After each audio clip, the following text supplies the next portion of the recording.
हमारे भारत में परम सनातन संस्कृति में 4 आश्रम हैं। जवानी कहां गुजरनी चाहिए, कितने साल की जवानी होती है, कितने साल का बुढ़ापा होता है, कितने साल में क्या करना चाहिए, हमारे यहाँ सब व्यवस्थाएं बनी। 25 साल तक ब्रह्मचर्य का पालन करो। किसका पालन करें? जोर से, ब्रह्मचर्य। फिर शादी करो, विवाह। विवाह करने के बाद कितने साल रहो पत्नी के साथ? पत्नी के साथ कितने साल रहना चाहिए? पत्नी के संग तो सदा रहो, पर 50 साल तक ही पत्नी और पति के रिश्ते में रहो। 50 साल पूरा होने के बाद पति पत्नी रहो साथ में, पर भोगी बनकर नहीं, परम भक्त परम योगी बनकर के रहो साथ में, पर आपका मन विषय विकार की तरफ ना जाए। 25 साल पत्नी के संग रहो, 50 साल के जब आप हो जाओ, जब आपकी बेटी का विवाह कर दो, बेटे का ब्याह कर दो, इसके बाद आप साकुशल दोनों पति पत्नी तीर्थ यात्रा पर निकल जाओ। जवानी में जो पैसा कमाए हो कुछ बच्चों को दे दो, उन्हें सेल्फ डिपेंड बना दो, बेटा कारोबार सिखा दो, क्या करना है लगा दो काम पर, और आप दोनों पति पत्नी बुढ़ा बुढ़ी तीर्थों का भ्रमण करो। जो पैसा कमाए हो वो संग ले लो और रहो। 1 महीना जगन्नाथ जी में रहो, 1 महीना वृंदावन में रहो, 1 महीना अयोध्या जी में धामों का सेवन करो और कीर्तन करो, सत्संग करो। भजन कीर्तन में आपका बचा हुआ टाइम बीते और किसी भजन कीर्तन करते करते ही आपके प्राणों का अंत हो, यही जीवन की सार्थकता है। बुढ़ापे में घर पे रहोगे तो मैया देखो, घर पे बुढ़ापा कटेगा ना तो सम्मान नहीं मिलेगा। व्यवस्था बनी है कि बुढ़ापा घर के बाहर कटना चाहिए, भ्रमण में, तीर्थों में। अब आप बुढ़ापे में भी बहू 4 गालियां सुनाती है, 4 बातें देती है, फिर भी तुम पड़ी हो। बेटा तुम्हें बिल्कुल कुत्तों की तरह व्यवहार करता, फिर भी तुम्हारा मोह नहीं जा रहा है। क्यों? सही बताओ, बुढ़ापे में घर परिवार, बूढ़े आदमी को घर में सम्मान मिलता है या अपमान मिलता है? आप लोग बताओ, हमें तो अक्ल है नहीं, आप ही बताओ, जितने बूढ़े बैठे हैं, सच बताओ कि परिवार में आपको सम्मान मिलता है कि अपमान मिलता है? बोलो बोलो। हैं मैया?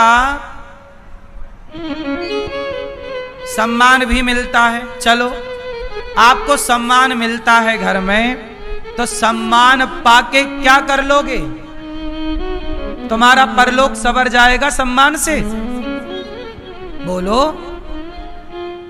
उत्तर दो मेरी मां। बेटा कितना भी अच्छा हो तो अच्छा बेटा तुम्हें अच्छा हॉस्पिटल ही तो दिला सकता है, अच्छा बेटा तुम्हें अच्छी सुविधाएं ही तो दिला सकता है। क्या तुम्हारे पाप काट सकता है अच्छा बेटा? कर्म दंड तो तुम्हें ही भोगना पड़ेगा कि बेटा भोगेगा? इसलिए बेटा अच्छा हो या बुरा, मुद्दा ये नहीं है कि बेटा कैसा है। मुद्दा ये है कि आपका बेटा जवान हो गया, शादी ब्याह के बाद उसे जिम्मेदारियां दे दो और आप अपना भजन करके, चिंतन करके, कीर्तन करके अपना पुण्य बढ़ाओ। घर में पड़े पड़े सिवाय निंदा चुगली के, सांसारिक मोह के कुछ ना होगा। मैया बात सही है? कल्याण चाहते हो तो मेरे बताए रास्ते पर चलो। बेटी बेटों का विवाह करके और तीर्थ यात्रा पर निकलो। 2-4 महीने तीर्थों पे रहो, फिर घर जाओ। 1 साल में 8 महीने रहो तीर्थों में और 4 महीने रहो घर पे। तो 4 महीने घर पे रहोगे तो बढ़िया बहू बादाम का हलवा खवाएगी। सम्मान मिलेगा। अब दिन भर घर पे ही पड़े रहते हो तो फिर